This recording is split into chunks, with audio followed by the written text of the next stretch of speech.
Kid jerseys later on. Exactly. He thought he gonna be able to wear it to school or something, I guess. Mhm. Hmm. Well, good. All Appreciate right. the support. So we Oh, are no doubt. we are live. All right.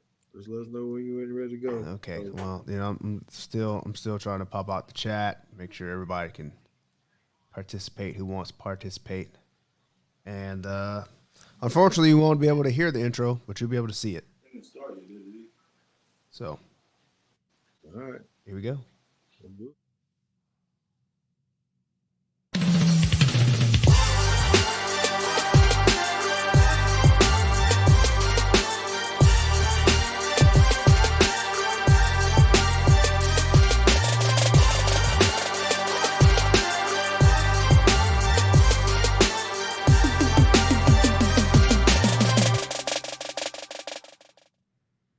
What's going on? Y'all know what time it is. It's time for a little bit of Teague's Take. Thank you guys for joining in. As always, we appreciate it. You guys have gone above and beyond in a lot of ways to support me and my family. So I just want to make sure that I say thank you for that. You know he's going to be in right away. Craig Young, thank you too for all the support that you give us. Hey, if you're listening to this on a recorded podcast, make sure you check us out on the YouTube page, Teague's Take podcast. You can catch all of the shows from now until 2 years ago. We've been going and rocking and rolling. So it's been awesome, man. And tonight we got a really, really good show because we got some pretty opinionated fellas. I think that's a good way for me to put it. That they got some pretty good opinions. And so we're just gonna let this go where it goes. Knowing we kind of got a little bit of feel here, and I got a couple things written down, but we're gonna see how this goes. Um, but before we do that, I'm gonna start with this because I think this might be able to give um, good segue to the guys that are here visiting us. So, oftentimes people are always talking to me about, uh, is it better to have a defense to be able to win championships? Woo! I'm stirring stuff up already, ain't I? Does defense really, really win championships? Okay, so my opinion is back in the day, I think that probably was right. The way the game was played, most teams were one dimensional, running the ball a lot. So you just had to find a way to be able to stop these counters and these pullers and all this kind of stuff. And you really, really had to have a really good defense. Um, and most of the time, it was won by dominating defenses. Nowadays, in this new age of football, I'm not necessarily sure that that's the case because now it's kind of the sense of bend don't break. Um, RPOs, offense always can be right. The rules have changed. So really, you're just trying to stop teams from scoring too much. It seems like now that hey, if I only give up 23, 24 instead of the 17 that we were thinking of before, hey, we might have a chance to win because these games are going to be higher scoring. So, have we devalued defense in 2022? Um, I think so. But, teams like Alabama, we keep winning with our defense. Georgia, they had a stout defense last year. They win. So I don't know. Maybe I'm wrong about that. So why don't we go ahead and bring these guys in? We always have our co-host JT, my son. We also got Derrick Lassic, MVP, 1992 National Championship game. I heard there was a big discussion about this. We'll have to talk about this later. But Langham, who basically won the SEC championship game for us somehow, I guess. Maybe it was a gamble, maybe it wasn't. I don't know. We're gonna have to get the hot take from Derek Lassick on that because we ain't gonna. I doubt we're gonna show the video. But he Maybe was we talking a can little we bit can of noise, save and I that don't one. even know if Langham even heard about it yet. So um, why don't we go ahead and start with that, fellas, before we get into some of this other stuff? What? Because one of you guys offense, one of you guys defense. I'm gonna start with Lassick first. What do you think about it now, and how important is the defense? And do you really got to have a good defense to go ahead and win championships at any level, pros or college. Yeah, you need a decent defense because you're gonna have to. It's gonna come a point in the game where you're gonna have to stop the team or get a turnover. Now, the rules are different compared to when we played. And you guys could beat up a receiver as long as within a 5 yard area. But now you can't really touch the receivers. And then when they go across the middle, you can't put that wood on them. So they run through there freely. So it's a more wide open game for many different reasons. One, because of the rule changing, and then the object is to outscore the other guys. Long ago, we used to play 3 yards in a cloud of dust, possession football, control the clock, keep the ball away from the other team, and our defense was stout at the end, and we'd win the game 14-6.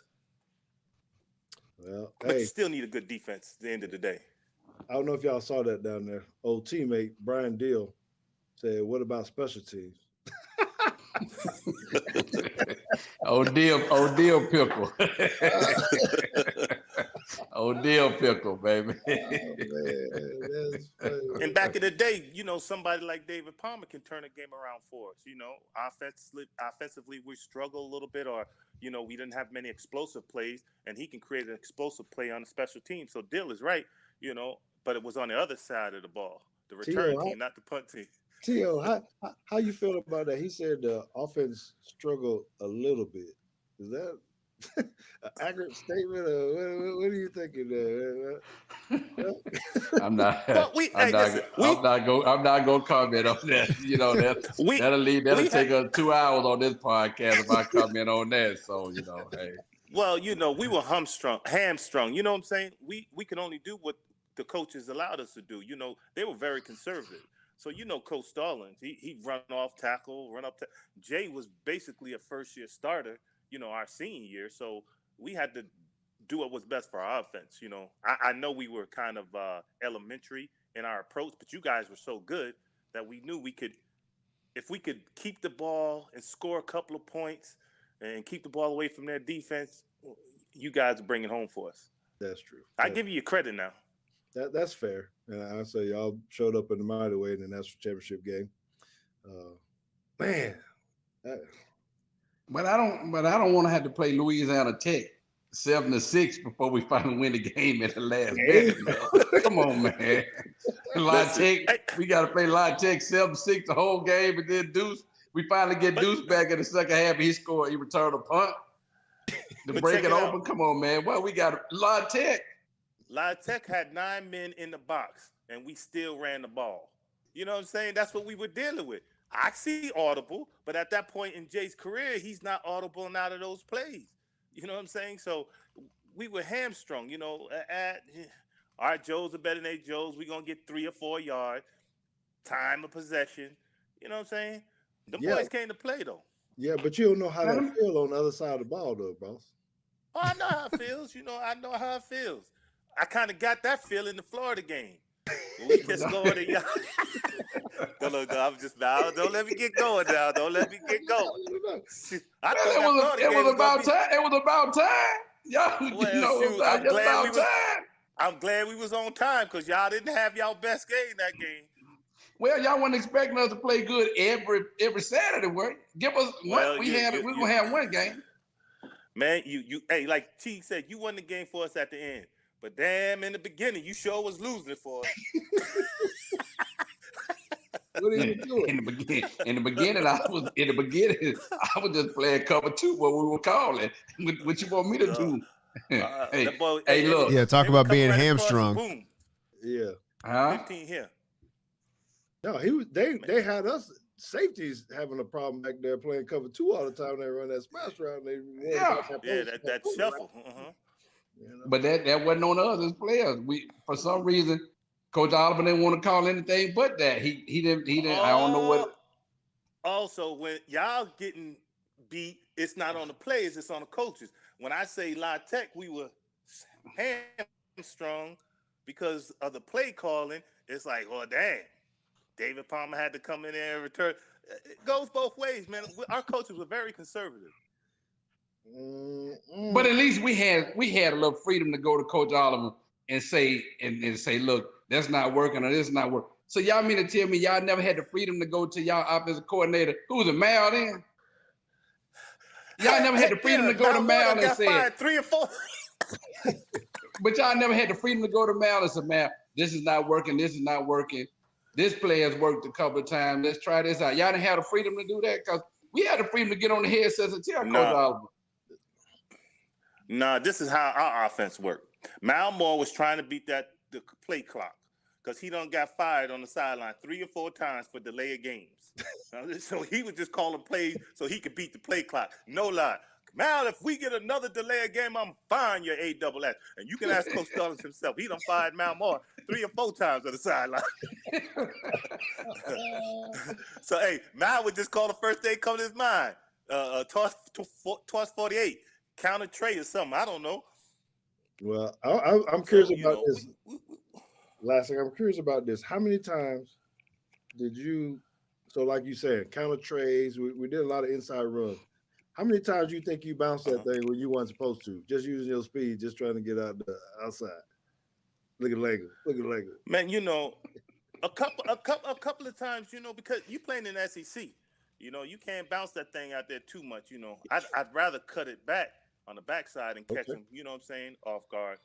But there's times you trying to make a play, like you guys said, trying to make an explosive play, give you guys the breaking. Sometime it worked, sometime it didn't. Mm-hmm. So, but I know who bounced it all the time. Chris Anderson. Chris Anderson. Chris Anderson bounced it. Chris didn't have to bounce it. If you watch the game plan, if you watch the plays, if I'm a defensive coordinator, I know Chris Anderson coming to the game. He running a toss 48 or a toss 47. Now he can run the heck out of the tosser now. He was a toss king. Mustang could run that thing now. Now that was his plays. Dude, our offense was like Tecmo Bowl. You had about 3-4 plays. That was about it. Imagine how we feel as offensive players. See, they were like PlayStation. They were like PlayStation. They hit the X button and spin. The other button, the triangle button, and jump. When we put the counter plays in the Miami game, I was surprised. I was like, well, we saw Pittsburgh running. Wait, you went a whole season running the ball and you didn't have counters?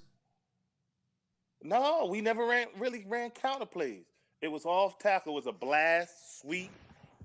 Bart Houston up the middle. You know what I'm saying? We really didn't have a lot of counter plays. We didn't have a lot of agile offensive linemen. We had George Wilson. He was missing his big toe. So you right? wrong for that, right man. He shot his big you toe. right. No, but that's the truth. So he ain't pulling. And he's our guard. What do guards do? Pull. Man. Who's the center? Toby Shield. You know what I'm saying? Who's our other guard? You know what I mean? Shitty. What was those shitty name? But those boys, they was Charlie. No, Charlie there? That's it. Charlie? Yeah. No. Was Charlie there I seen you? No, I don't know. No, he wasn't there. I thought it was old boy John. It was John Stevenson, Roosevelt Patterson, Toby Shields, George Wilson. Damn, I'm forgetting one. Was it Matt Hammond? Yeah, we had Matt Hammond. We had Matt Hammond now. Matt Hammond. Yeah, Matt Hammond. Yeah, and Busky.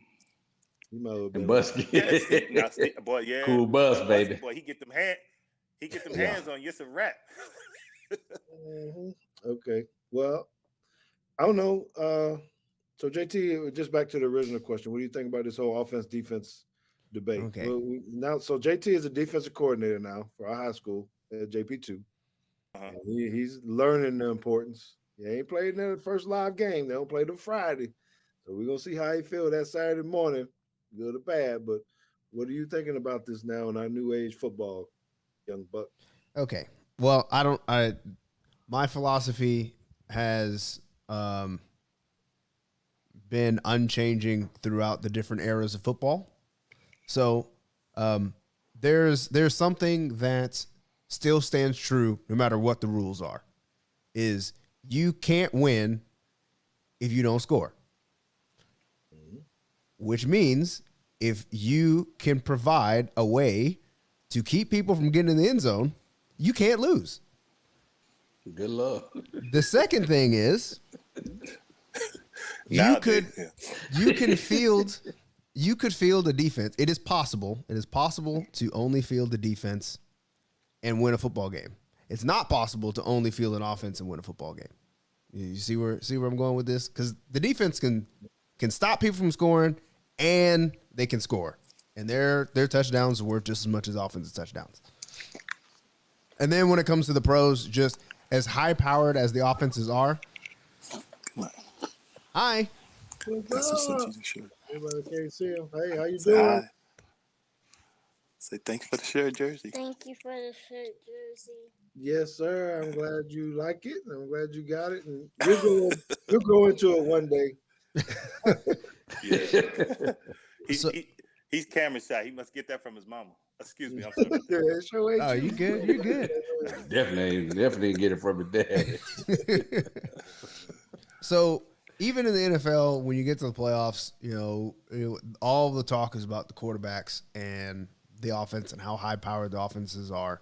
But at the end of the day, I believe, and I think the stats would show that the better defense typically wins that game. And we had talked about this a long time ago when we were talking about Dak and Tony Romo and all those kind of things. And I pulled out the stats of first to score 30 points usually wins. And if your defense gives up 30 points in the NFL, you lose. That's pretty much across the board. If you give up 30 points in a game, you lose. So I fall on the side of when it comes to winning big games like that, you have to bring a defense. Oh, how come the Big 12 and Pac-12 can't figure that out then? It seems like pretty simple math to me. Well, that's because the Pac-12 and the Big 12, the Big 12 is starting to get, I guess, a little bit more serious. But the Pac-12 has been just unserious about football forever, really. Okay. So I think Lincoln Riley's going to get them serious. Think so? Yeah. Well, it doesn't matter. Lincoln Riley doesn't play in the Pac-12 anymore. So. Well, then he's going to be in that Big Ten.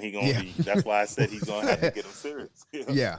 So the Big Ten is serious about football, but the Pac-12 is not. Well, okay. Okay, well, JT, since you say that, in coaching high school football, because everybody wants to spread the defense out now, you see a lot of 10 personnel. You see a lot of 20 personnel, really, because everybody call it the sniffer. They call him a running back, so it's usually 20. So my question is this: cover 2 no longer works with all this mess spread out. So what are the best go-to coverages to play now, because they are spread out all over the place? I'm a big fan of match 3. Okay. Match 2 kind of gets you, unless you have a defense like Georgia. So I've been thinking about this a lot over the offseason. I think there is definitely the defensive paradox of the better your run defense, the better your coverage is. And this is kind of what Alabama and Georgia try to do, is play excellent run defense with a light box. Well, where I coach at, we can't put 5 guys in the box and expect to stop anybody playing the run. So for us, we like to keep 6 all the time in the box, which means we really can't play match quarters, because once you have 2 deep safeties and they start to spread you out, you have 2 guys, you have 2 overhangs that are outside the box, and you just have that 1 middle linebacker in there, which I don't like to do.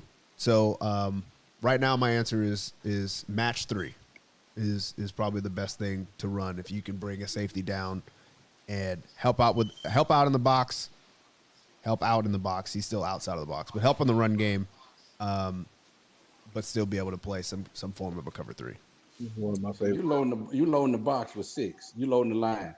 Your defensive front with 6 guys. Yeah, our defensive box always has 4 and 2 linebackers. Gotcha. Okay. Yep. He trying to scheme. You still coaching, Langham? Or what's the deal? Did you retire? Not this year, but I've been doing it so long. I'm just asking questions. Okay. I'm just wondering. What about you, you Lassic? What you up to, man? What you really got going Yeah, on? nah, I'm building houses. I ain't no football was, my past life. I done moved past that. You guys talk about you talk about that box three. I said who?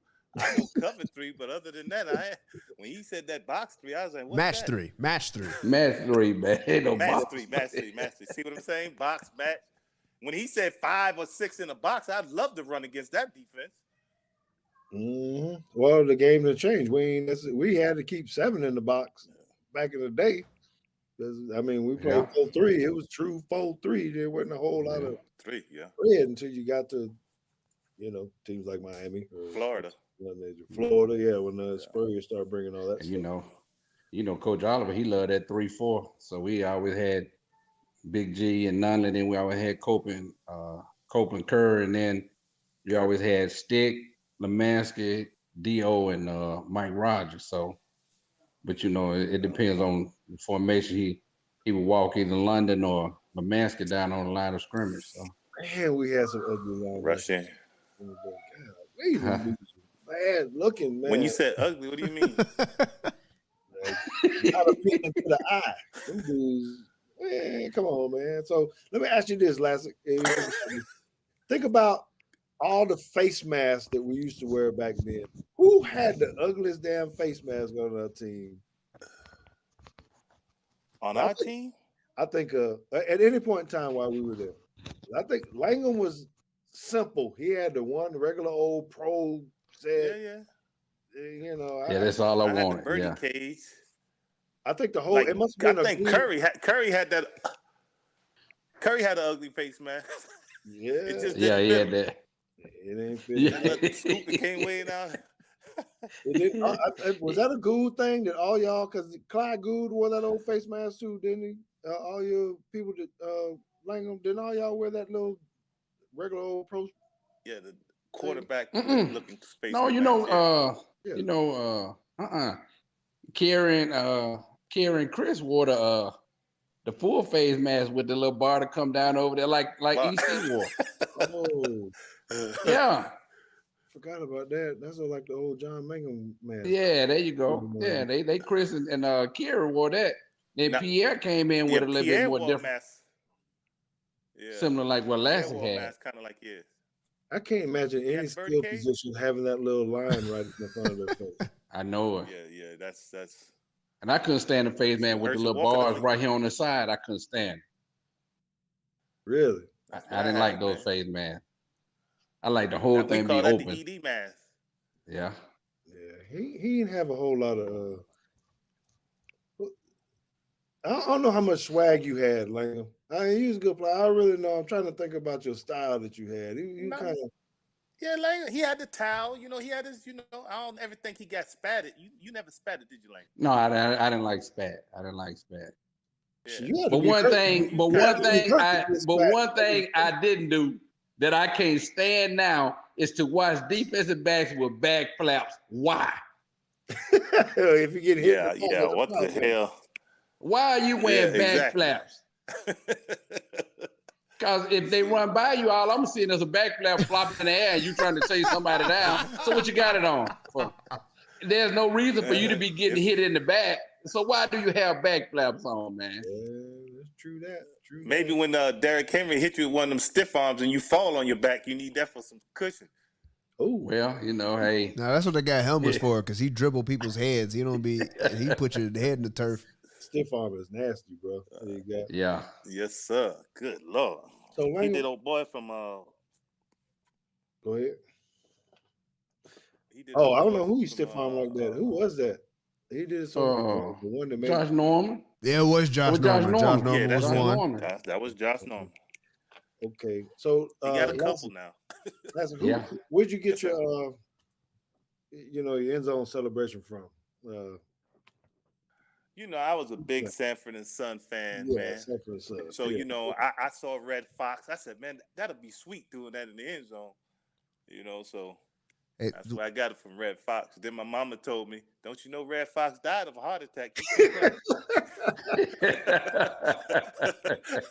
So I stopped that real quick. You did all at the right time. So how'd you end up down at Bama though? Coming out of New York, what's the name of that little city that you from? Hasselback? Yeah, Haverstraw, New York.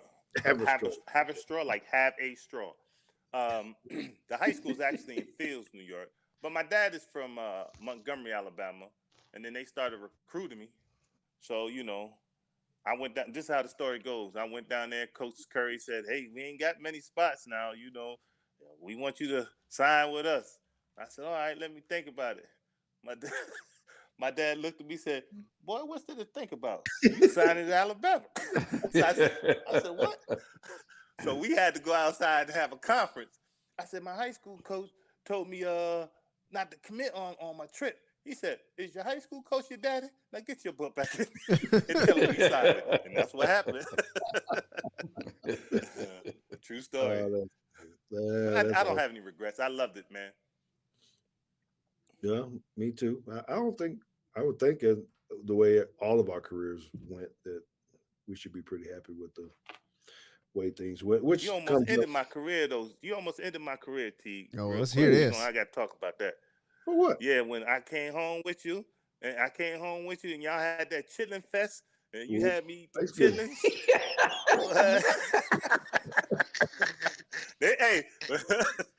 They were good, but I ain't no chilling guy, man. I'm a New York cat. I was like, woo-wee, that thing state. Yeah, so back in the day, young people lived in the. Yeah, my mom used to. We would always bring people home for Thanksgiving if people didn't have a ride back. If you lived far away or something, you couldn't get away. We would always do something at the house in Montgomery, where my mom would cook up a good Thanksgiving meal.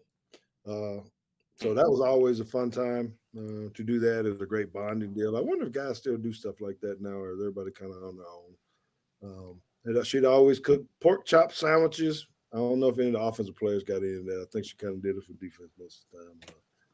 Post game, a lot of times, which I love, those fried pork chops on white bread with a little bit of mayonnaise on it. Don't get me started on this food. So, Lassic, I think you ate some chitlins that day, man.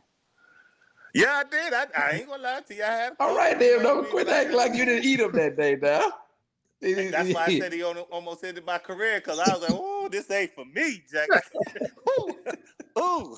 That's that something. My mom from North Carolina, they cooked it. I have never tried it, but I said I don't want to offend nobody, so let me try it just a little bit. But yeah, that was my cup of tea. Hey, we went. They had plenty of other stuff. We went. We had Big Ro. Big Ro came to Birmingham one day with Sam, Shade, and Shade in-laws had cooked a big pot of chitlins. And Big Roosevelt ate the whole. That sound like Ro. Yeah. Ro ate the whole. I'm for real. Ro ate the whole pot. And then when everybody came in looking for some chili, they were looking at, man, what happened to the chili? We everybody pointed at Big Ro. He's sitting over there. I said, all right. So, hey, are both of y'all coming back for the reunion? I don't know if I saw your name on the list. You come back for the 30-year reunion in October. I'm not coming. What's up, man? I won't be there.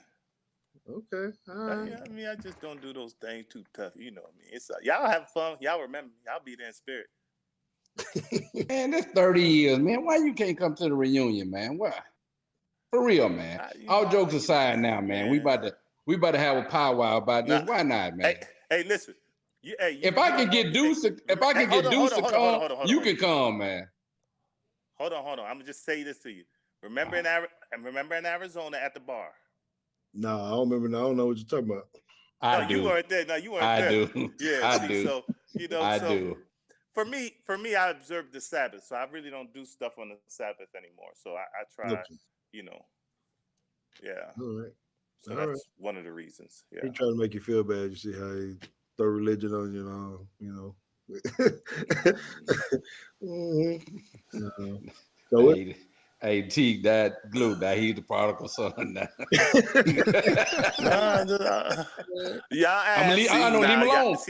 Leave him alone. Leave him alone. I was sitting at the bar that night, I went to church for 2 hours at the bar. I don't want to go. Leave it alone. I went to church for 2 hours at the bar that night. It got so bad. The dude he was going off on looked at me and said, "Langham, man, did I do anything wrong?" I said, "If you just be quiet, we're gonna be all right."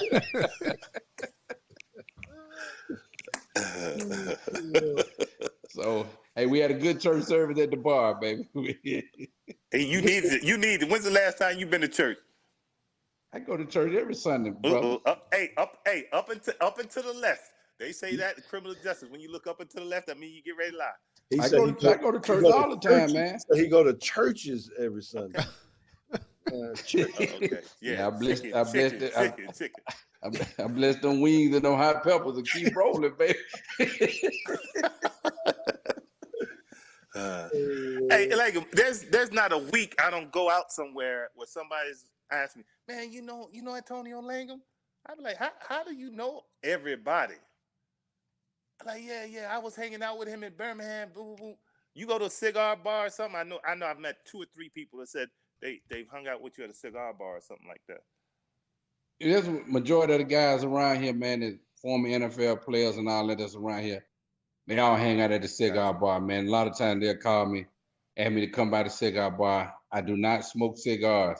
So I'll sit in there for about 10, 15 minutes.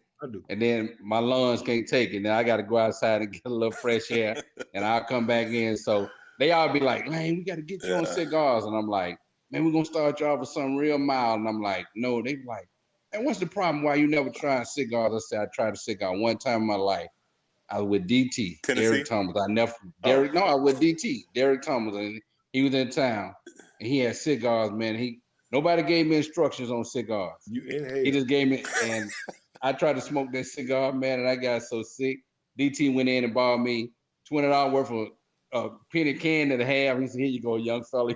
You're not ready for this." So, that was it for me and cigars. I don't care how much you tell me about them. I'm not going to try a cigar. That's it for me.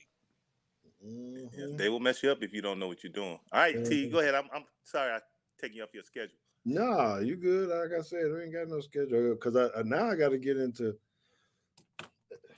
because nobody will probably ever. Well, I don't know. They might have asked you, but I haven't asked Langham for sure, and I'd like to get Lassic's take on this. But what kind of wide receiver was Dabo Swinney when he was at Alabama?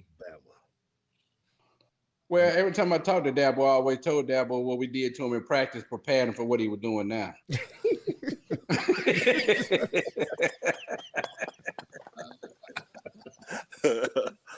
You're wrong for that. I always tell him that, man. That's my guy. I love him to death, man. He always tell me, he said, "Look, I had 2 routes you could never cover, Langham. He said I had a post corner you could never cover." And Dabo used to always like to stem you with that post move and run a curl route. That was his 2 routes. Yep. That was his 2 routes. If you sat on him, you had him all day long, man. But I always just joke with him, man. But Dabo was what you call a possession receiver now. Right. Dabo will be honestly. I mean, let's just be honest. He wasn't gonna beat you deep or nothing like that. But in this day and time, in this type of offense now, Dabo would be very, very valuable to an offense in this day and time, in this era of football, offensively, man. Seriously. Man, you tripping, dog. What, he's a Hunter Renfrow, Slade Bolden kind of guy?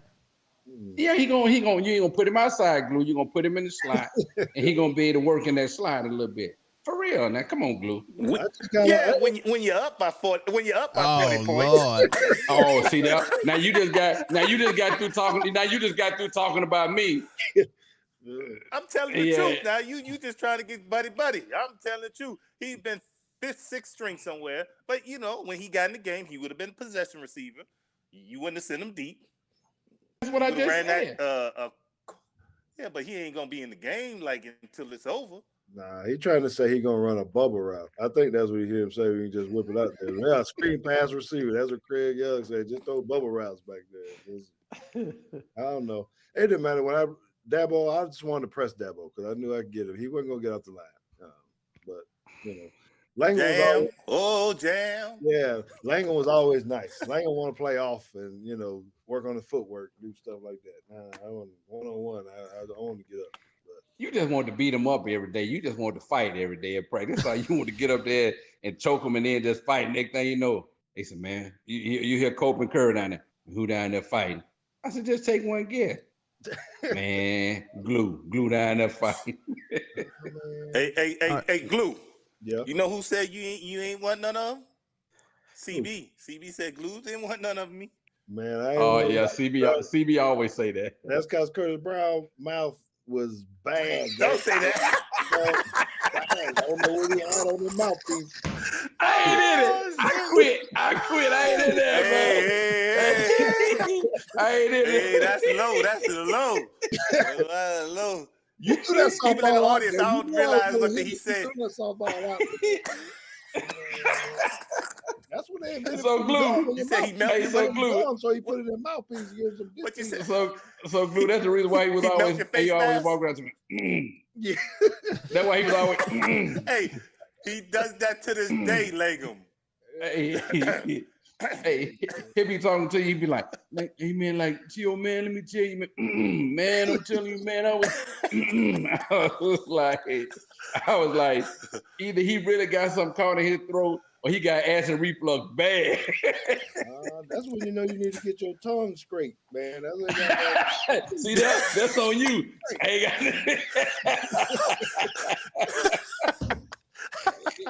Well, you laughing awfully hard, Langham. You laughing awfully hard. Hey, it's always the grinner. You gotta get Always off my the grinner to make the joke to work, man. You gotta get off. You gotta get off my offensive boys now. CB was all right now. I didn't say he wasn't. We got a queue of like 8 viewer questions. Go ahead. Go ahead. All right. So first one, couple of things. One, nice to see you guy from Richard Blake. Does anyone keep up with Sherman and David Palmer? Yes. I was just with Sherman and Dave. I was just with Sherman last week in Pensacola at a Bama Backers deal, man. It was me, myself, Shake, Chris, I think his name Chris Hines. He was a basketball player at Bama. We were all at a function, and then a couple of weeks ago, I was at Kevin Jackson's golf tournament in Dothan, and Deuce was there. So, and then Deuce called me the other day, just yesterday. Deuce called me. I talked to him. So yeah, I keep up with him. All right. Yeah, and Sherman was here a couple of months ago. We went out and had some lunch and watched the basketball game. I think it was during the NBA Finals. He didn't think Golden State was going to win. I said, Sherman, lead. You don't want to bet it, do you? But he got a free meal because I took care of his meal, you know what I'm saying. But yeah, we used to work out with each other when the pandemic was here, me, him, Curtis Brown. We made sure Curtis Brown had plenty of Tic Tacs. See what I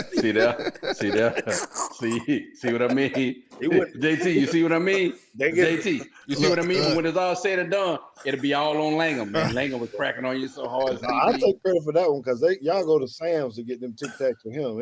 You just can't stop it. You got to buy them wholesale? Yeah, you got to get in the box. No. He fixed that situation. Oh, he did? How you do it? He cut his tongue out? Yes, sir. You be proud of him. Hey, Tom? No, I don't. You know what I'm saying? Well, you know how we used to do. We didn't go to the dentist until your damn tooth was damn near falling out. You know what I'm saying? We didn't have to get your teeth clean, stuff like that. You know what I'm saying? You know how it was when we were growing up. Shoot. I ain't gonna tell that. Get my teeth cleaned twice you got your teeth cleaned twice a year when you was coming up? JT trying to get some more questions in, man. Get these Go ahead, JT. Go ahead, man. So this one's for Langham. Are you still watching Good Elite Prep? Dude. Yeah. I saw, like I said, I saw Chris the other day, and he's moved Good Elite Prep to Gulf Shores down there now. So he's been in Gulf Shores about, I want to say 3 years now. So I keep up with Good Elite Prep. Yeah. All right. Next was who was faster, Derrick or Sam Shade? That's what you want to answer. Who the hell y'all? What you mean? The jive? What was Sam's 40 time? I don't know. I'm just asking the question. I'm asking the question that was written in the messages I don't know nothing about this. Well, I ran the 4.33 on my pro day. Well, I think that settles that then. No, Sam ran it. I think Sam either ran a 4.34 or something like that. All right, now. do I have to look this up? It was different because Lassic was fluid with his run. Sam Shade ran like a robot. His arms were just stiff. All right. and- Well, look, RoboCop. I'm surprised he never tear a hamstring. Look, because he wasn't flexible at all. I'm gonna look up Derrick's too, just to see the credibility of this website that I just pulled up. Oh, okay. Yeah. Uh-oh. DerrickLassic.com? No. Okay. So they don't have a time listed for Lassic on this one. That's going way back too far. But they do have a time for 92. Sam Shade. Yeah. Which was You do? Yeah. It ain't great. They got him down here as a 4.7. Oh well. Oh yeah. he said, I guess he not in that category. That answers that question. Yeah, that's about the same speed he talked to. You know, he wasn't gonna get his thought out. Hey, fast. listen. That's why he couldn't make Listen, the I check. don't care what y'all say. Sam said his mom was a beautiful lady. She was so sweet. That's why I never really messed with. No, really, that's why I never really messed with Sam too much. You know, his mom was just so nice to me. Hey, there, how you doing? You know what I'm saying? She was a sweetheart. She was a real sweet lady. Okay. Yeah, she was, because she was a school teacher. Oh, there go another one for you. You know who that is. Yes, Yeah. Justin wants to know about Langham coaching middle school basketball.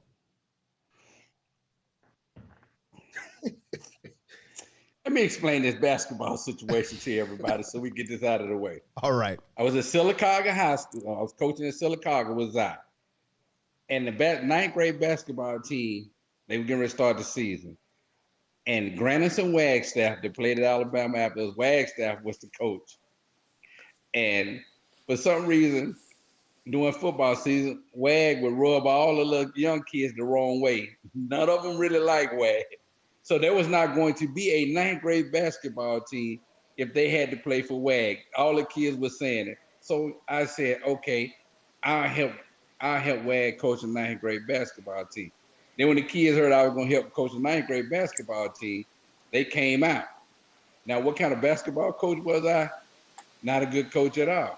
All I did was sit there. All I wanted to do was teach a fast break, what we did in high school. Get the ball off. But hey, look, everybody's and one now. So all you do is just throw them a basketball, let them dribble until they decide they want to score a basket. That's all I did. Yes, sir. All right. Well, All right. So that's my basketball story. Another one for Richard Blake. How do you feel the 92 team would fare with Saban as a coach and in today's game? Lassic.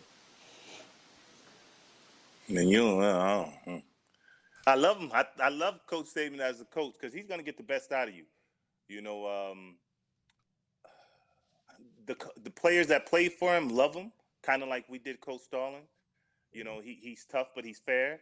If you buy into the process, then, you know, he basically, you know, gives you what you want. And he's going to make you be the best player you can be, or else you're not going to be there long, or you won't play much. But I would love him as a coach. Mm-hmm. The only thing I would say about this, and I'll let Langham answer this, is I'm not sure if Saban would have recruited me or not. You know, talent. I kind of see him like not apples to apples, so don't take it this way, but kind of like a Jimmy Johnson. You know, his style of motivation early on, at least, was different, and I think I probably would have been our style of the way that I needed to be coached was different. I mean, I know Langham played for him in the pros, I believe, right?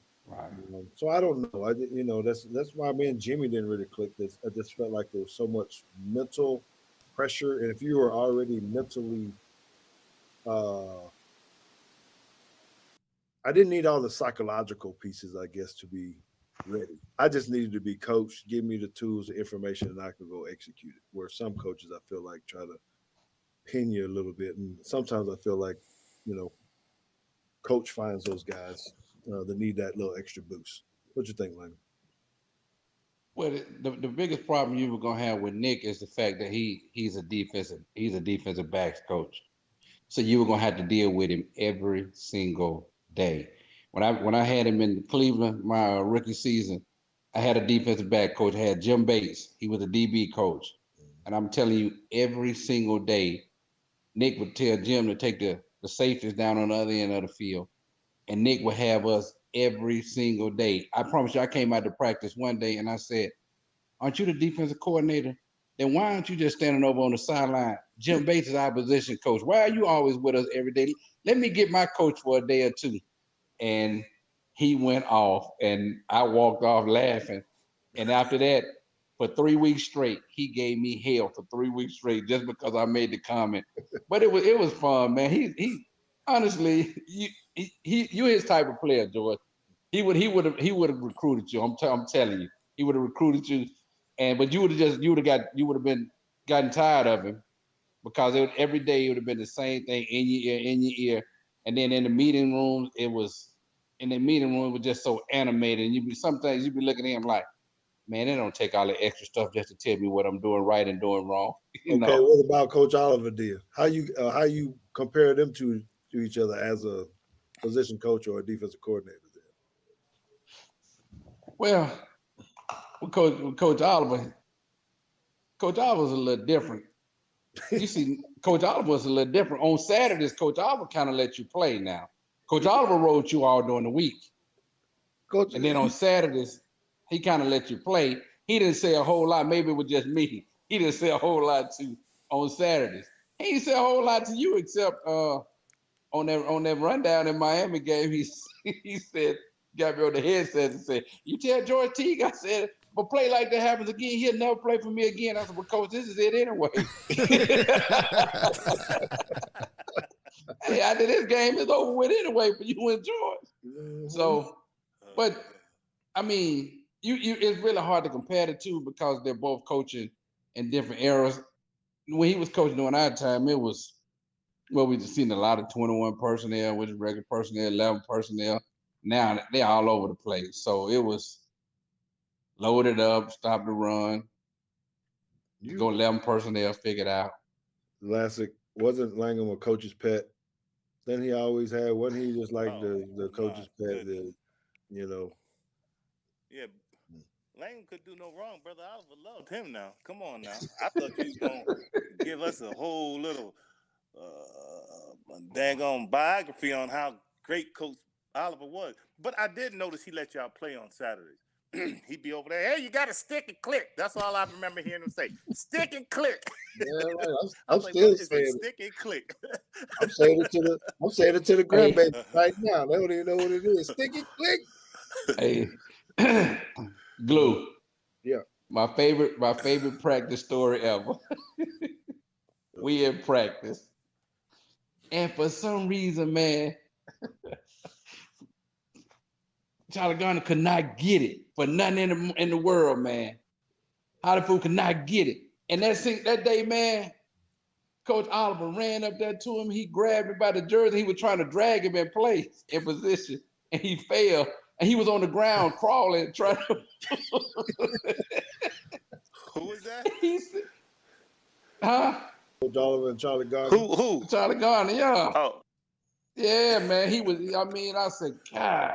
And I looked, man, then he looked at me, he walked back with us. He said, "Biggest damn man on the field. And won't hurt a fly." Man, he talked bad about everybody. He talked bad about everybody. He's talking about Rock Woody family, everybody. But anyway, what's the next one, JT? Did it bother you guys as much as it did us alums, all the talk about how Miami was going to completely dominate that game? Classic. Nah, talk is cheap. We got the last laugh. Like, you know, it bothered me. It bothered me, and the reason why it bothered me was because defensively, man, we were number one in every defensive category out there, and it was like they were talking, but we were forced to put a muzzle on. You know, Coach Stalin's whole deal was don't give them bulletin board material. Don't give them bulletin board material. And I'm like, at a certain point, took your muzzle off at some point in time because I think I seen a whole lot of articles. Would you chit chatting? I sure did. I finally took it off that day immediately. Hey man, they were saying they would. I never get it. Chris Fowler was telling all of this stuff, man. They were saying I was just like, I was trying my best to just walk out of that room and not say nothing. And it came out. That's when I said sometimes you can just write a check. Your behind can't cash, and that was a ball game, and it took off, boy. And I'm talking about that next morning. Coach Stalin saw me at age 43. I need to talk to you. Do you understand the definition of bulletin board material? Well, it's in the Sports Illustrated now, so great quote. Yeah, it'll live on forever. I think it didn't. The player talk didn't bother me. I think the media and everybody else not giving us a chance actually bothered me. Just, you know. All right, what's the next one down there, JT? Ask Langham, Lassic, or Teague, was anybody on Bama's team faster than K. Lee? Keep hearing about his speed. I answered that first. I don't think anybody on our team was faster than K. Lee. K. Lee had scary speed. And when I say scary speed, he was running away from people. Don't say it. Don't say it. I'm not gonna say it, Lassic. I'm not gonna say it. Oh, Lord. He was fast though, man. I say that was. I mean, yeah, he could ride out. He gave me fits just because it didn't matter how far you lined up off of him. You had to still be worried about him running past you, especially if you're impressed and you missed him or something. Oh yeah, that it was. But gosh almighty, I've never seen anybody run as fast as I saw you run down Lamar time. Because he caught the ball. I said, damn, they finna score on us. I said, oh, damn, George, what? He gonna get him? He gonna catch him? And then when you rip the ball out, because you used to do that to us in practice all the time, but it used to hit the ground. You came up with that thing. I said, oh my goodness. Yes, sir. I said it was a wrap then. I knew we were going to win the game then. That's what you call scary speed for real. Because we was a two-man. That was on time. We was a two-man, and I was supposed to be over the top. And I was already tired from running that interception back. And I was trying to take a play off, and Willie gassed my boy. We didn't went down, visited his place down there in Mobile and all this kind of stuff. I had a little trust factor with him, and something happened on that play, and he just wanted to chill a little bit. See, that was the first problem right there. You were trusting Willie Gasser of all people. You were trusting. I love him to death, but you were trusting Willie Gasser on that play. Yeah, I was. Hey, Langham, I hope you don't love me to death because you sure like to throw people under the bus that you love to death. Right. What you talking about, man? That's the bless your heart. That's his version of bless your heart. Yeah, bless your heart. Bless his heart.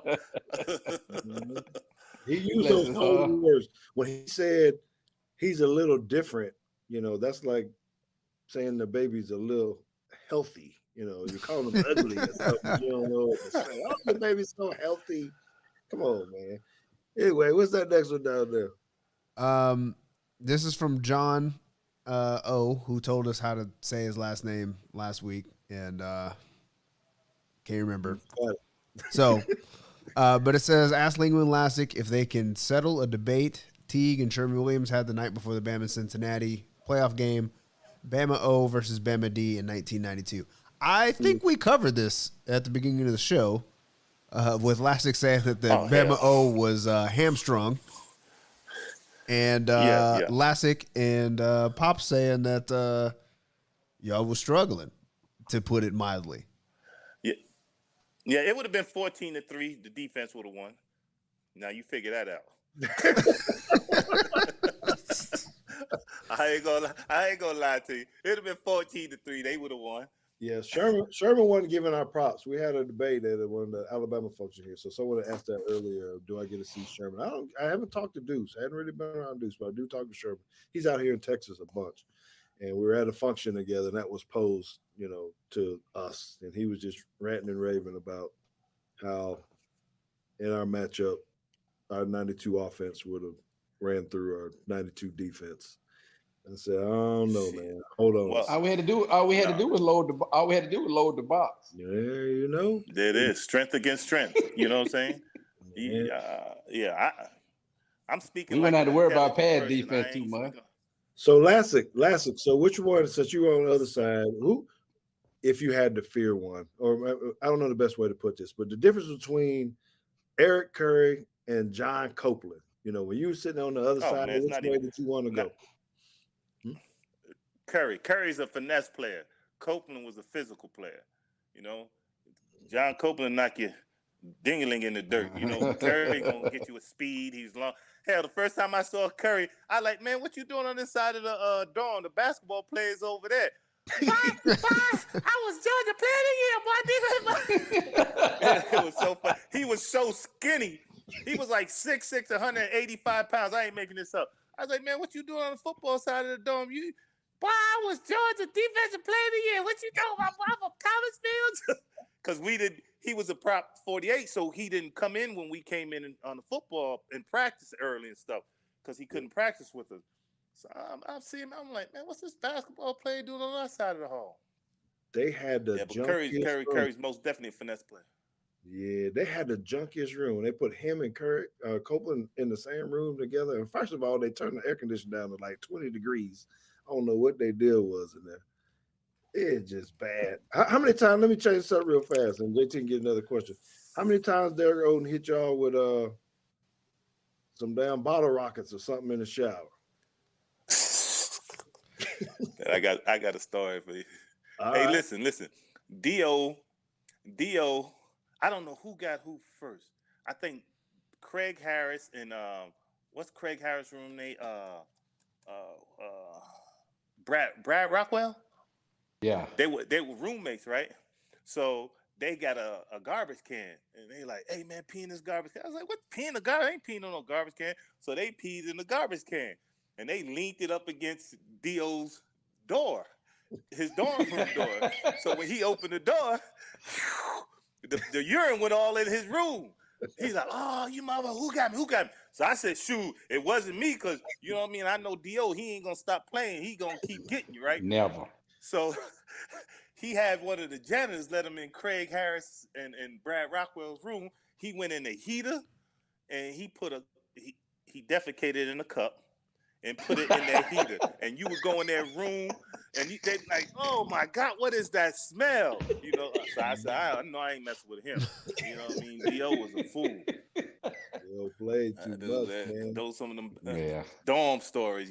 That's one person you don't want to play with, Dio. Do you think that was kind of asset to us? I always talk about the dorm being one of our strengths that we had because of the bonding and all the stuff that we did. I know guys they're not like that anymore. Saban's figured out a way to do it, but in that time right after us, when they started going to no dorms, do you think that affected some of our teams back in the day, not being in the dorm, figuring out how to bond with each other? I do. I think it did, because these guys were only seeing each other when they were reporting to practice or workouts. Other than that, once they leave there, they don't see each other until the next day around the same time. So if I'm not around you a lot, it's hard for me to get to know you. It's hard for me to get to know your mannerism. It's hard for me to get to know when you want to joke around, when you don't want to be bothered, when you got things going on, when you're stressed out, when you're happy now. You don't know. I don't know that when we get out in practice and it's 100 degrees in Tuscaloosa, I don't know how much I can push you because I don't know a lot about you. And I think that was a big problem for a while. They didn't know anything about each other. So when it came time to push the next guy, they didn't know how to push him because they didn't know him. And I think that's a problem, man. And I hate that the NCAA got rid of the dorms, because I think the dorm was one of the biggest bonding points for football players, man, for athletes in general, man. Because I can walk down the hall and go into some. Yeah, go ahead. Because I could walk down the hall and go into somebody's room I wouldn't normally go into or be associated with and sit down on his bed and, talk to him for 5 or 10 minutes, kind of get to know him and things of that nature, where I wouldn't off the field. And it was like a brotherhood. You live with your brothers, what I'm saying, under the same roof. Who was the best card player? Lassic, because I know you used to think you could do a little something with them cards. Who's the best card player in there? Who was the best card player? You know who used to be hard to beat? Well, he's a little older, Lamont and Saran. Okay. They were good players. Marco Battle was a good player, but in our class, it was probably, I would have to say Mia Prince. Y'all used to cheat. And Hick. Hick would cheat all the time.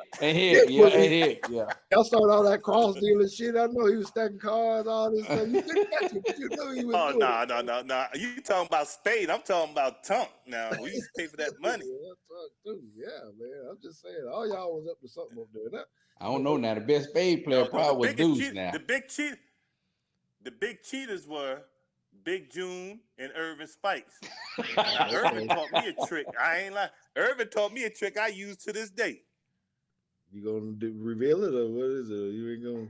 No. Oh no, he ain't gonna reveal that now. Never tell. No. All right, we got two more before we gotta wrap it up. All right. Okay. What SEC team talked the most trash and backed it up, and who was the hardest hitter on defense? That's actually two questions, but that's one. Which SEC team talked the most trash? And backed it up.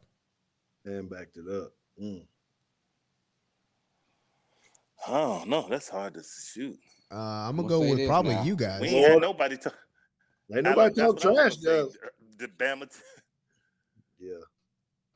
I will say, Florida with Eric Rhett and those guys. Now, Eric Rhett talked the whole game. I never seen a man talk the whole game. As much as we were hitting Eric Rhett, he get up the same play, and he'll say something. I don't worry about it. I'm coming right back. I told him, I said, man, that was one dude, and they defense now.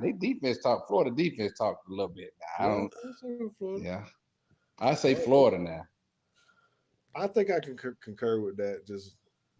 And that was one of my worst games too. My junior year when we went down there to the swamp and they totally ran through us. And boy, didn't they? I wasn't talking to nobody. Ran up to score on us. Yeah, I know. I was just trying to get over there on the sideline and figure out how to get my. Who's our hardest hitter? One of our hardest hitters probably Mike Rogers. Mike Rogers. I was just about to say. I used to hate when Mike hit me. God, that was the second part of the question. I don't forgot that. The second part of the question was who was the hardest hitter on defense. Brian says Lemansky, but Lemansky put that head on you now. He just headbutted you. I don't know if you found that. Yeah. Lemansky was hitting you with two bowling balls, but it was just one. That cat had the biggest helmet. Him and OJ battling for the biggest head. He has an OJ head. Mike Rogers was to nasty. me, as an offensive player, I would hate to go against Mike Rogers. Mike Rogers lined up. I'm gonna make sure I know where he was on the field. Hey, Scully was kind of rough too. Now. Yeah. Scully was kind of rough. Yeah. Mm-hmm. That boy, he laced my hands too. But he wasn't as agile as Mike. Mike was like a daggone running back, man. He was so he can match your quickness for quickness. Sully catch you in the hole, yeah, he gonna ring you, but man, Mike can run you, boy. Yeah, that's true. Well, I used to throw a couple shoulders in there. I wasn't gonna wrap up too much, but I throw some shoulders in there. I damn near killed Martin Houston one time. Martin still talk about that to this day.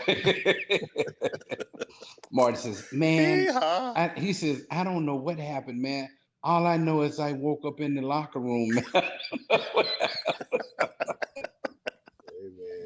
man. Coach Starler said, hey, 13, that's your teammate, man. hey, JT Glue looked at it, and then 2 plays later, he hit Busky, and Busker did a head. But Busker was on his head, standing straight up. They done killed I Buster said, too. "Dude, I dirty." almost got cut that day. If we weren't playing, Yeah. You had just hit Martin, then you came back a couple plays later. You hit Busker. I said, Coach Starley gonna run the ball before us all said. I almost got cut. All right, last one from Gilbert Nettleton. Who is the better dancer at sidetrack between Lassic or Langham? Sidetrack. What's that? You know, sad track. You remember the club down there, the sidetrack down there. I ain't never been no sidetrack. You went. You were I there. didn't go You to just the clubs much. I went Much. To the, That means you went. What's that name? No, I didn't go out much. But when I did go out, I went to the what was it called? Citizen? CC. Yeah, CC Citizen Club. I don't remember going to the sidetrack. So Langham got that. Langham can shake a leg now. It don't matter. I didn't dance a lot. I didn't dance a lot in college. I used to just stand back and watch Chris Anderson. He was a dancer. He just take his shirt off and do he just take his shirt off and do wrestling moves all day. No, man. That was his idea. That was his idea. Oh yeah, Kaylee. Now Kaylee, the best dancer on the team was Kaylee. Now Kaylee, come on, Kaylee, man. yeah. When a man get his own chant, dance like Kaylee. Dance like a freak. Dance like Kaylee. When you get your own chant, you the best dancer on the football team. Kaylee was the best dancer on the football team. Yeah. Chris Anderson take off his clothes, and Kaylee was the best dancer. Pierre tried to do something too. He didn't have no name, but Pierre was always trying to get in there a little bit. Oh yeah, you know.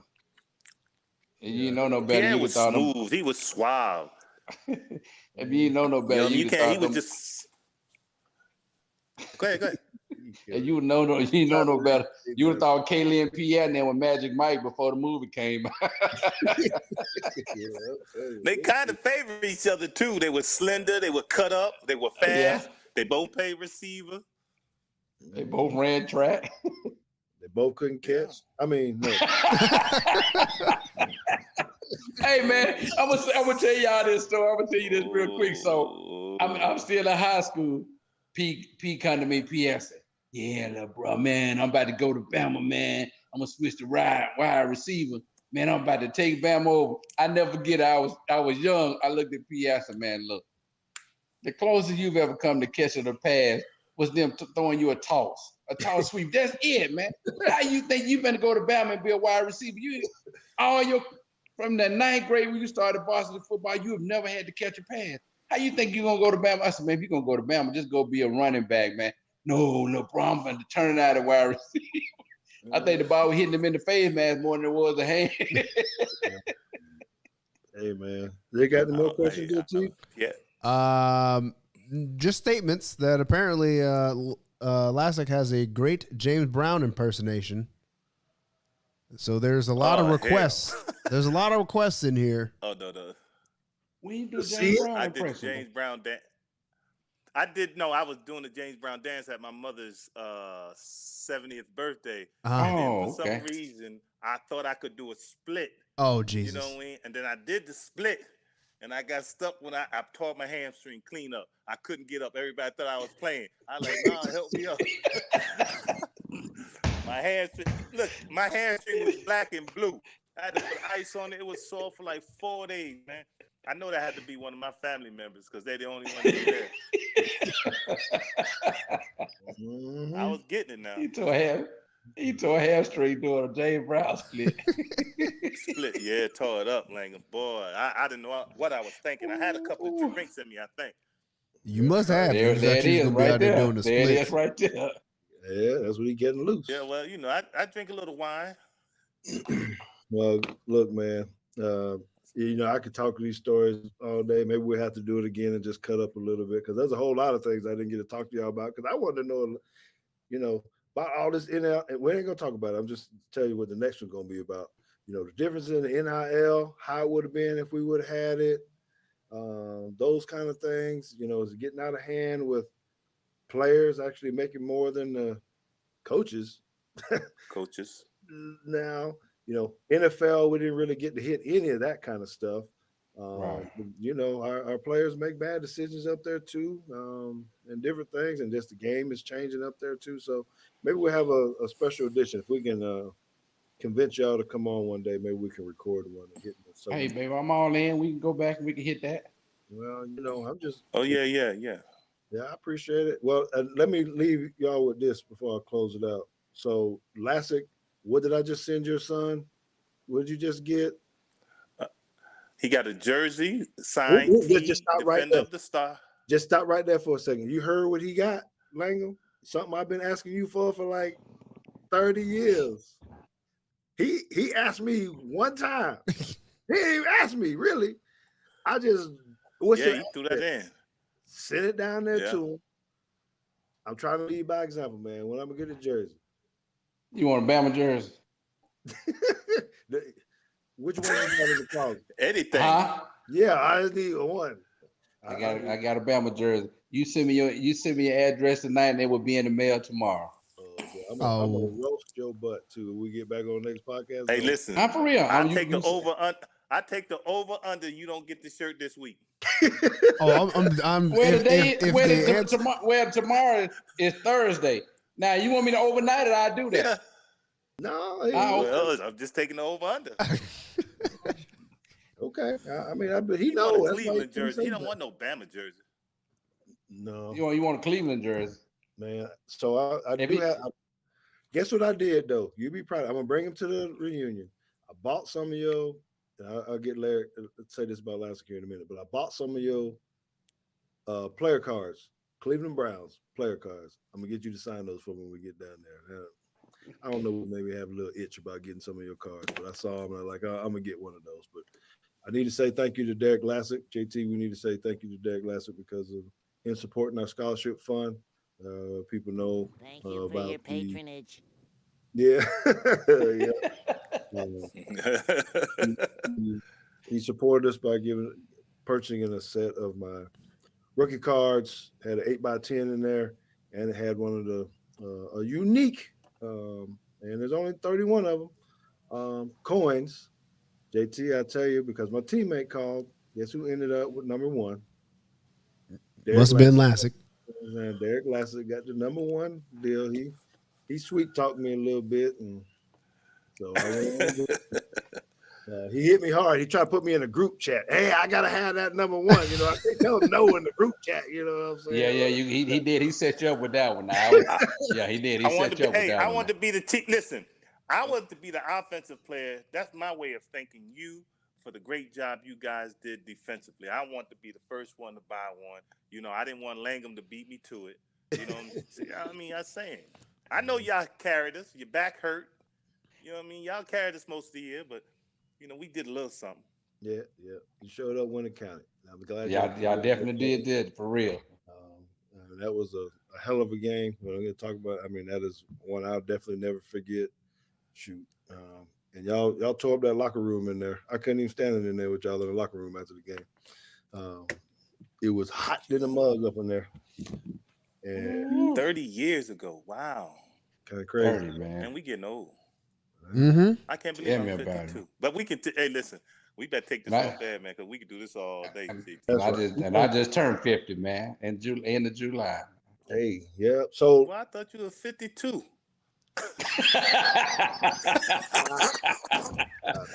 I thought you got left back a couple of times.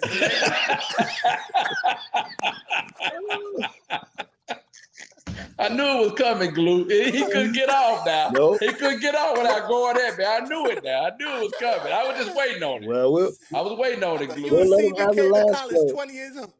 We'll let him have the last word. Him and CBK in the college is 20 years old. 20-year-old friend.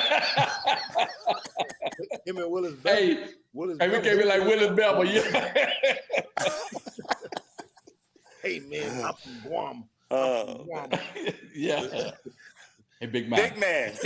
Yeah. Hey, big man.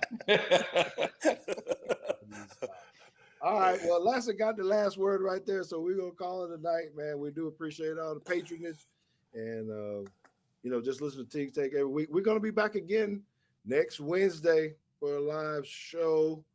Oh, who do I? God. I don't know, man. That's when I don't have the notes. Hold on, I'm gonna tell you though. Sorry about that. Let me look real fast, cause Listen. While you looking, man, Bama Sci-Fi, I love you boys. You know, Yeah, always y'all support. too, baby. Y'all too. Hey, and the words of Coach Talk. please. Hey, 13, man. You supposed to have your stuff prepared, Yeah, man. yeah. You used to love my checks anyway when you was out there. Hey. Yeah. So yeah, but we got Mike Farrell on. If you guys don't know Mike Farrell, he's a big recruiting analyst and knows all the ins and outs. So we wanted to be able to talk a little bit of college football, talk about Bama from the other side, and all the SEC stuff and how we're rated up and how it should look going into the season coming this year, based upon all the recruiting classes. Because I don't know that old Ewers, what's his name? The quarterback over there at Texas about to feel this heat in a couple weeks, so he better get ready. But he's going to be on the show. If you listen to it on your podcast channel, go ahead and give us some likes, subscribe. Find us over at YouTube as well. Hit that bell, subscribe, share it with everybody. It was a great group tonight. We love the interaction. Keep it up. We do appreciate that. You can always find me at Teague Football on Twitter and Instagram. JT's at BamaJ13. You can tag him, but don't send him no message because he ain't gonna reply back. That's gonna be me most of the time. So it's been great. Stay tuned because in a couple weeks we're gonna be on location. At least I am a little bit. With that, JT, we out. Deuces.